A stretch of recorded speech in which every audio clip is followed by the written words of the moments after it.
What's good, people? It's your boy Persona of Gaming with Persona and one half of the What's Up PlayStation podcast crew, coming at you with a video. And I'm gonna be honest, guys, this is gonna be quick. It's not gonna be super duper long, but I definitely want to put my thoughts out there when it comes to this whole rumor when it comes to Suicide Squad Kill the Justice League, right? So listen, rumors are always funny, right? Because when it comes to dealing with rumors, they're very easy to spread. It spreads like wildfire. Sometimes they're right, sometimes they're not. Sometimes the rumor omits all of the details, right? That's why they always say take rumors with a grain of salt, right? And when it comes to Suicide Squad, we've seen a couple of trailers when it comes to what we can expect from the game. This game was shown all the way back in 2020, actually, at DC Fandom, and we've gotten a myriad of trailers after that. And then at the Game Awards last year, we got the final trailer and we got the release date for Suicide Squad, which is releasing May 26, 2023, which is quite a few months away when you think about it, but then necessarily time moves so quickly that it'll be here before you know it. And one of the things that if you've known me for a long time, or if you've been following my content or follow me on Twitter, I really do love DC, even though they've been messing up so much. I'm a big DC fan, and my excitement for both Gotham Knights and Suicide Squad, I was hyped. Now, obviously, I put my review out for Gotham Knights a couple months back. I thought it was a cool game and thought that, it definitely needed a lot of improvements. I wasn't really feeling the next gen-isms when it comes to Gotham Knights. Now, when we fast forward to Suicide Squad, one of the things that I thought was always known, because when we first saw the game, we saw that there was Nanoway or King Shark, there was Deadshot, there was Captain Boomerang, and there was Harley Quinn. And with the trailers and how they showed it, I always thought, I thought it was understood. And I was trying to look for it before I created this video, if I could find the article where they kind of laid that out, that this was going to be a live service game. But this was always going to be a live service co-op experience, right? Like, you'd be able to choose as one of the 4 characters. Obviously, you're going to be going up against the Justice League. They're going to have missions and raids and all those other different types of things that come with the whole live service tropes. But this is information that we've known for quite some time, right? So when this leak came out about a battle pass or whatever,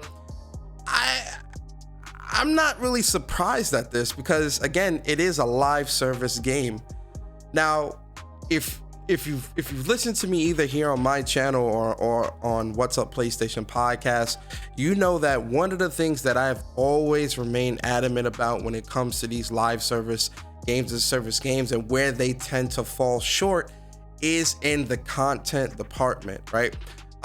In terms of developers trying to attempt live service or games as a service games, I don't necessarily have a big issue with that if the content is there, right? That's always been my biggest issue, and I always use Destiny as an example of live service gaming done right. Now, let me be clear. Destiny has messed up as well, right? Destiny has definitely fumbled quite a few times, both in Destiny 1 and Destiny 2, but they've definitely, were able to pick themselves up and put themselves in a better position and keep the train going. When it comes to this whole live service games as a service department, I do think that Bungie has a very good understanding of how to release, having a consistent content release schedule and keeping your fans engaged, right? Like, Destiny's been going on for almost 10 years now, if not at 10 years, and they've been pretty successful. Like I said, it's not perfect. I don't think any game will ever be perfect when it comes to live service, but I think what developers need to that want to take this type of chance with a live service game, I think what they need to understand is that who are you building this game for, right? Because, you know, for the everyday Joe Schmo that, you know, maybe games 1 hour a day, 2 hours a day or whatever, if you're building your game around that, I personally don't think that's a great idea, just because, you know, the content is going to get dry very quickly. But if you're building a game for a more hardcore audience, or someone that's going to be on your game a bit longer, I think you'll have a better chance of keeping people engaged. Some of the things that you have to be mindful of, in my opinion, when it comes to games as a service games is, you know, when the game is first releasing out the gate, the content needs to be there and it needs to be substantial. You get what I'm saying? You can't skimp on that content.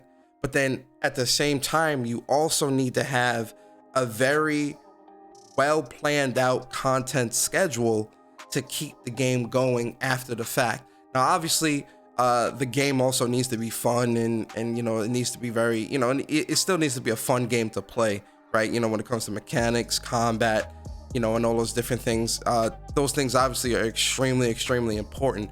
But if you are going down this live service games as a service route, I think those are the content at day one and the content releasing after the fact needs to be consistent, it needs to be substantial, and it needs to be in abundance. You get what I'm saying? And I think that's where a lot of developers fall short. And I've played my share of live service games. Like, you know, I'm not one of these people that hate live service games as much. I do like that gameplay loop that they tend to have, you know, with grinding for better guns, better gear. I don't really see a big issue if it's done correctly, right?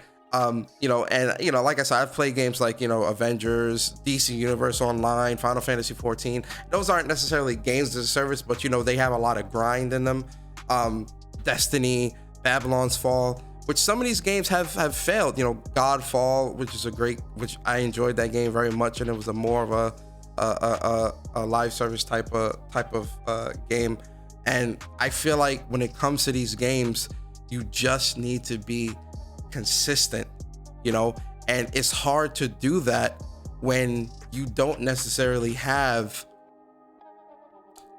a proper content schedule. It's hard to be consistent if you don't have enough dev talent and power to keep that train going. That's also the other thing, right? If you're a smaller dev team and you're trying to keep that content flowing, that might be a bit harder than someone that's got 500 plus, 300 plus dev team that's able to create that and keep that going.